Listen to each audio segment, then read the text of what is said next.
Hey y'all, Barry's back. Nice to see you. In the last video, the one about what goes into a keepsake box, I received a lot of comments about these hinges I make. It seems a lot hinges on hinges. I guess I really didn't think about them until I was asked about them. Now anyone who knows me knows that first and foremost, I love the whys and the what fors in anything that I do. So when y'all ask about these hinges, I thought, yeah, why do I do them this way? I always try and keep things simple. But here's the thing. Simple don't necessarily mean easy, or quick, or something you can buy at a hardware store. Sometimes, simple takes time. And that got me thinking, I might ought to do a video about that.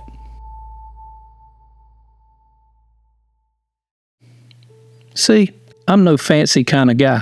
I've got a handful of simple ideas, values if you like, that seem to serve me pretty well. And I stick to them. And one of them is, keep it simple. But like I said, it turns out that making things simple ain't always simple as it sounds. It ain't the same as making things easy. And I'm okay with that. The way I see it, we live in a world where complicated has taken over. With the computers and iPhones and kids getting older and finances and all blah, blah, blah. Life keeps getting more complicated, and we get more complicated as we get older. But that doesn't mean that we have to act and think in complicated ways or deliberately make things complicated. The goal, maybe, is to take what we know and use it to find the simplest way to do what we do. I heard someone say the other day, "Sorry for writing such a long email. I didn't have time to write you a short one."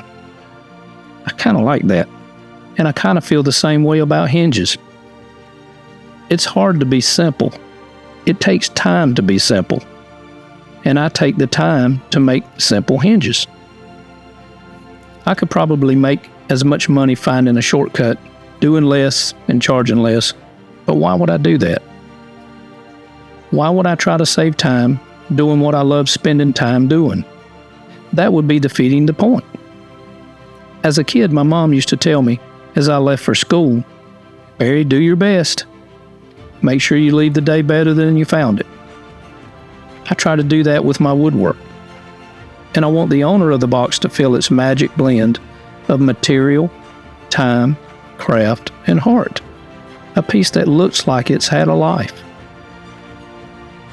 And that takes time. It's just as simple as that. Sure, there's math involved and symmetry and accuracy. But unless there's elegance and beauty and simplicity at the end of it, it ain't right. I think it was Einstein who said, "Things should just be as simple as possible, but not simpler." I say that creating beautiful work should require effort, but not more complicated than it needs to be. And I believe this small idea makes a big difference. Small hinges open big doors. Small rudders steer big ships. And small changes in the way that we work make big differences to the quality of work we do. And if I had to say that my approach hinges on one thing more than anything else, it would be that I take the time to keep things simple.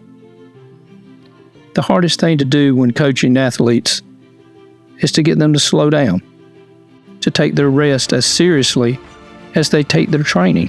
And it's the same with everything else. Slow down, take your time, get it right. More than any fancy wood, chisels, or finishing oil, I think what people feel when they pick up a quality piece is the time that was taken to make it. No one has ever thanked me for my dovetail joints, but plenty of people have thanked me for my time. It all hinges on time. If you make a mistake, take the time to make it right. I think I ask myself every day, did I do my best? And if not, what excuse do I have for the buyer that will be okay with them? Maybe I can still hear my mom asking me when I got home from school, Barry, did you do your best? Did you leave the day better than you found it?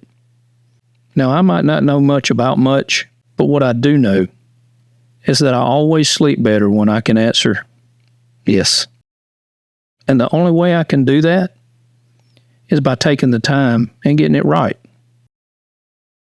So you see, it all hinges on time. Okay, now that I've got the talking part done, let me take the time to show you how to make these hinges. So the first thing you want to do is find cutoffs of wood that you use to make the boxes. I generally look for pieces that are 22 inches long and at least 5/8 of an inch thick. I set my table saw to just over a half an inch and I cut one side. Now in this video, I'm cutting hinges for 21 boxes. So once I've cut one side, I bring them back over and I cut the other side. This way I now have a 22 inch long piece that is just over half an inch on all four sides. So since we cut them just over a half an inch, they won't fit in my drill. This part is a little tricky, but you need to try and take off the same amount of material from each corner. This way it's centered better once placed in the drill. You will see why in the next step. Once in the drill, you need to put a point in the end that will go in the jig first. This way it's more gradual.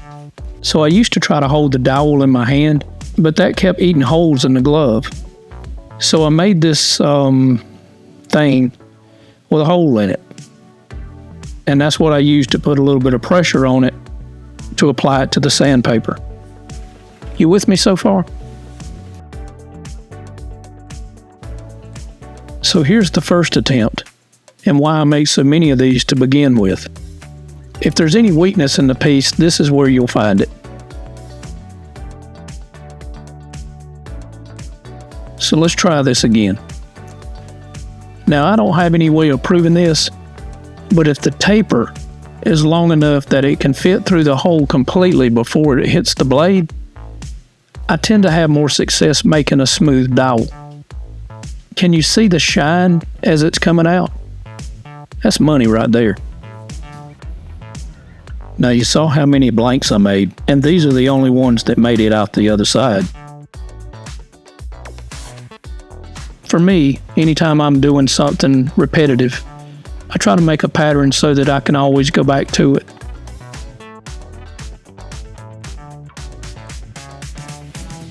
So this is called a core box bit. It's made to cut a perfect circle, half on one surface, half on the other. At least that's my understanding of it. So I just line the bit up, make sure that I can get through there okay.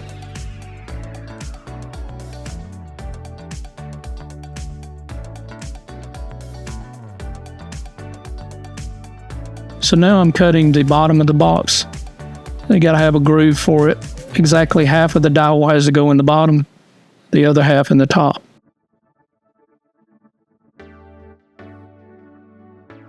Now I wouldn't suggest that you try to do all of this in one bite. I do, but it's not the best practice. I don't know if it's because I'm lazy and I don't want to set it up and run it through there 2 or 3 times or what, but this is just the way I've always done it, and it tends to work. The man that I learned this from doesn't do it this way. And he's been doing it a lot longer than I have, and quite frankly, he's a lot better at it.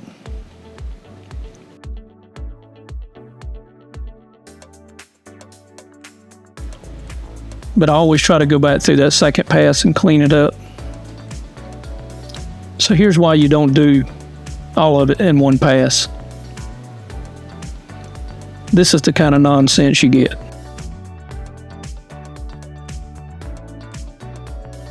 Before you can start to cut the dowel up, you need to get a straight edge.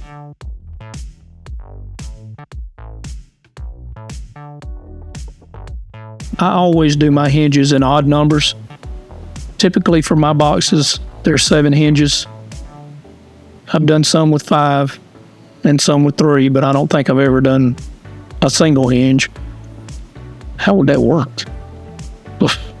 So I made this jig so that the dowel can rest in it and I can mark a line.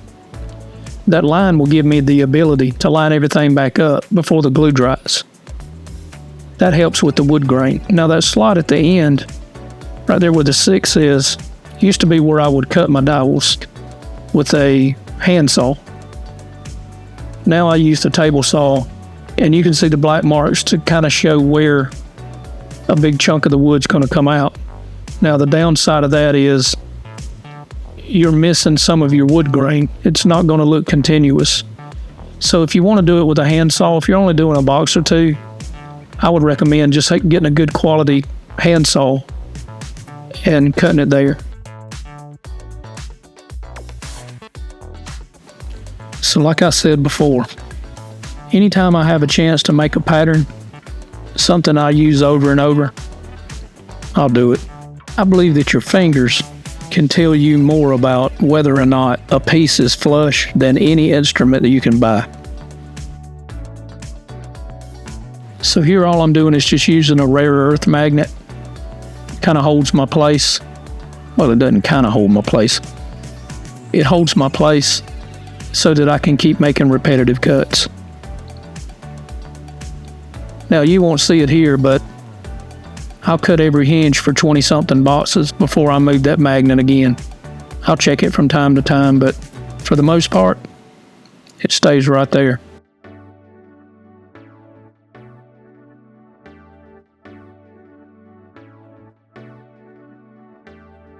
This is why I don't cut them by hand anymore. Now, I don't know if there's anything really called bumblebee season, but here in the spring, they fly around and genuinely try to do everything they can to aggravate this dog. So my children call them spicy flies, because when he catches one, things tend to get a little spicy. Here's what I use to drill the hole in the center of the dowel.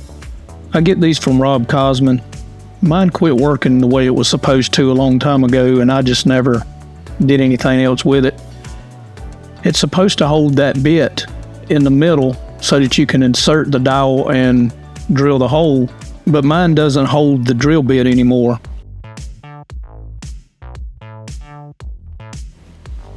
Okay, so I have these BESSEY soft clamp, and as you can see, I cut my dowels just a little bit more than a half an inch. Since I do that, it won't fit inside the little tool, so I'll put it in the vise. The way that I do it, I want that drill bit to go as far as it can without sticking out of the end of the tool.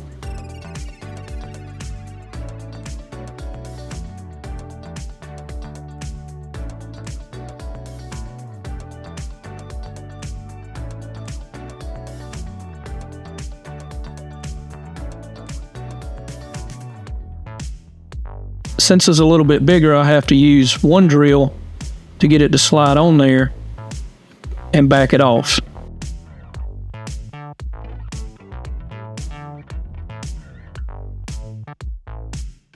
And now, since that drill bit is at the right length, I'll go ahead and drill with that bit. I don't have my cutter, I don't have it dialed in correctly. And it seems like every time I try to make a new one, I either get it too small or like this, a little bit too big. And I would much rather them be a little bit on the large side. And like I said, this can get a little bit time consuming, but the payoff is worth it, at least in my mind.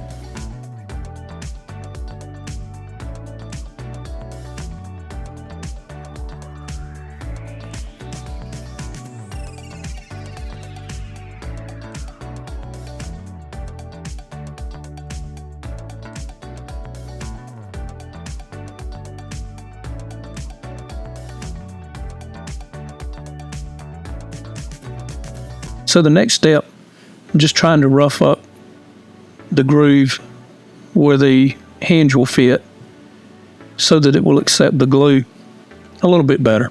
Then I'll start cutting the welding rod and putting it inside the hinges that I have labeled 2, 4, and 6. The even numbers get the hinges, the odd numbers get the wax.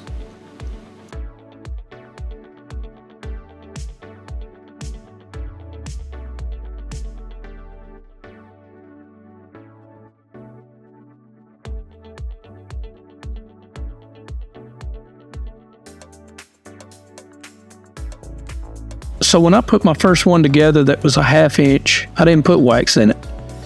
And it squeaked. It sounded like a door opening. Not to mention the fact that glue will get somewhere that it's not supposed to be. And you don't want it between your hinges. I don't have to tell you how that will end up. So once you get it all glued up, stick it back together, use the line that we drew on it so that you can line everything back up.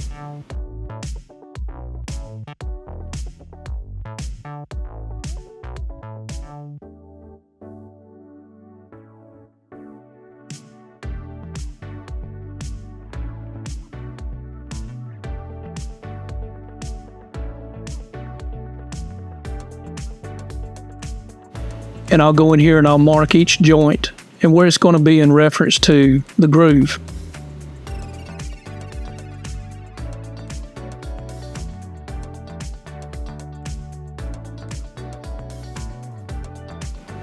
So once I have that laid out,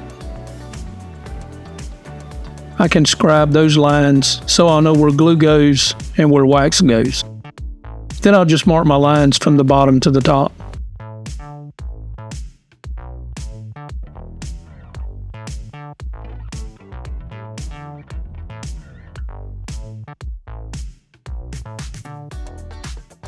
I've always made a habit of writing a G for glue, a W for wax in each one of them.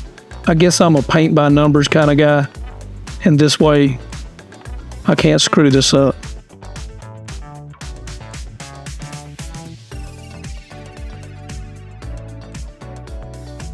So I will apply as much wax as I can, as much wax as it'll take. Just put as much on it as you can. Just keep it out of the spots where the glue is going to go. You want to make sure that you put wax on the edge of the box because glue will definitely work its way in there too.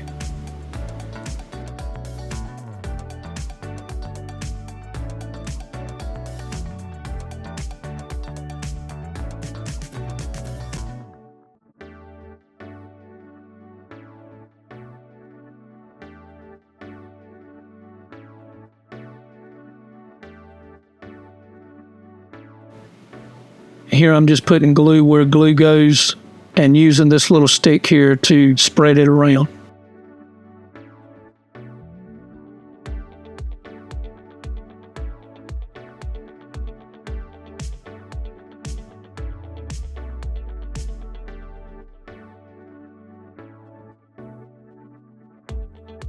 One last check to make sure that the dowel's lined up. And you can use those marks that you made on the inside to help line it up. I usually try to set the lid on there as gently as possible so I don't move anything.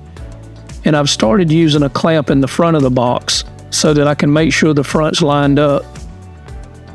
And it tends to help everything in the back as well because, I mean, that would make sense. If it's lined up in the front, it should be lined up in the back. I like to put a lot clamping pressure on the back of it. And since I have that one on the front too, I don't have to worry about misalignment.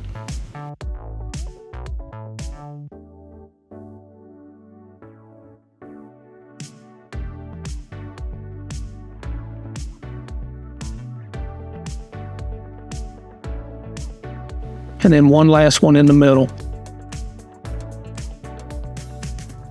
Leave it there overnight, come back tomorrow and shave off the hinge.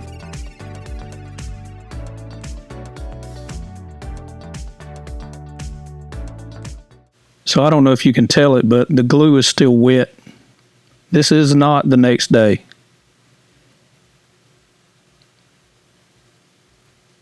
I got ready to get another box and noticed that I had the name of this person still on the bottom of a box.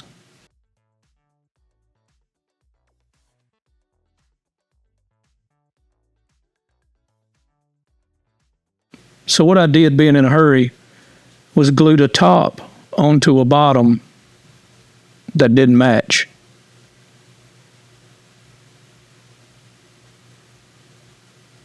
Basically, Mr. Jones's top went on Mr. Smith's bottom. And that's a no-no. The wood grain won't match. A lot of times people will get something personalized put inside, and I just totally screwed up. So to keep this from looking like Fido's ass sewed up with barbed wire, I snatched it apart once I realized my mistake and started trying to clean the glue off. Needless to say, this one won't be going together today. So let me go find another one that I can put together after I get through cleaning up all this mess. You know, you could have said something.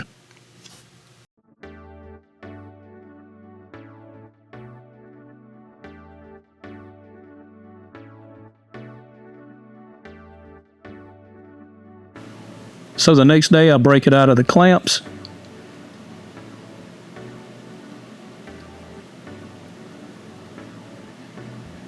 Get it secured in my janky vise.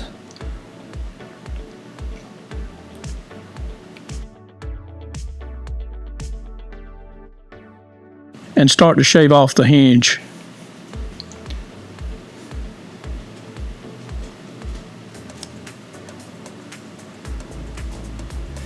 This is probably one of the most satisfying parts of it. Well, there's no probably to it, it is. And you can use a plane, or you can even use a sander, a belt sander, or if you want to, you can use a palm sander. The goal is just to make the hinge flush with the back of the box.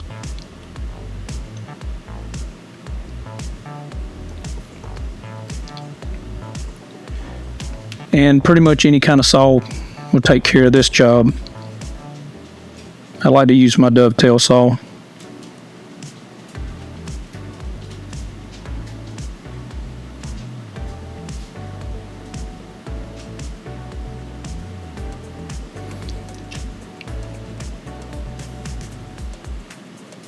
And anytime you have glue and wax, or pretty much anything, you're going to have a mess, though, or you're at least going to have to do some cleanup.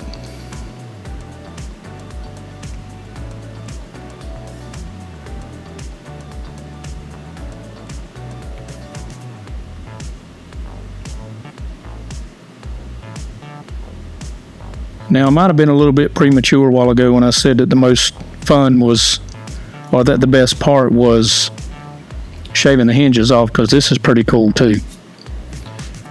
This way you get to see that black walnut brought to life.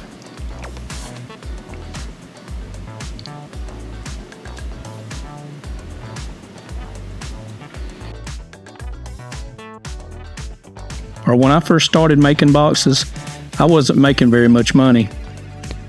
And I had to figure out a way to set myself apart from everybody else. I had to have something that when people looked at my boxes, they would wonder, how did he do that? So I settled on hinges. This is the kind of thing that people will look at and know that you had to take the extra time and go the extra mile to get this done. Now, this is my story. I was spending all my time making boxes but not making any money. Now, you can only do this for so long, and no matter how much you enjoy it, you just can't afford to go on if you're not making enough money to be able to do things correctly. So I had to figure out in a hurry how to make my boxes worth more money, or I was going to have to close shop. And the biggest thing that came to me was, a buyer is not going to pay more unless they get more. So every year, I would try to add something new to the box. I don't remember how many years I've been making this. I want to say about 5 years. And when I started talking to other people about whether or not I should stop making them, everybody said it was the best part of the box. Even though it takes so much time, it could be the best part. So the biggest thing is just enjoy what you do, because if you're good at it, you're going to have to do it a lot, especially if people like it. Now, this box was made for Sully Watkins. He passed away, and we made this for his mom. It was sent to the Citadel, and the guys told his mom stories about Sully. Now, I was not privy to the stories. I don't know what they were about, but I know how these guys love each other. And now his mom's got something that she can cherish for the rest of her life. And isn't that really what it's all about? Don't forget to hit that button. That way everybody will know that there's something here worth watching. And I much appreciate it. And if you'd like to see how we make a box from beginning to end, click on this video here.